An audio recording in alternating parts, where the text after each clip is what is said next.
మీరు కనుక బండి సంజయ్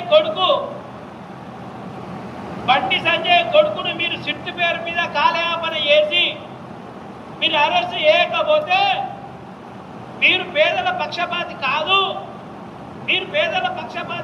ధనవంతుల పక్షపాతి అని, మీరు పేదలకు న్యాయం చేయలేరని, కేవలం ధనవంతుల పక్షాన అది కూడా తప్పు చేసిన ధనవంతులు మీరు కాపాడతారని ఈ తెలంగాణ రాష్ట్రానికి మీరు ఒక సంకేతం ఇచ్చినట్టయితుంది. మీరు ఒక విషయం గుర్తుపెట్టుకోర్రి, ఒక పేదలు ఇంకో పేదల మధ్యలో ఇట్లాంటి సంఘటన జరిగితే రాష్ట్రంలో ఒక రోజు 2 రోజులు సోషల్ మీడియా తిరిగి అందరు మర్చిపోతారు. కానీ సెంట్రల్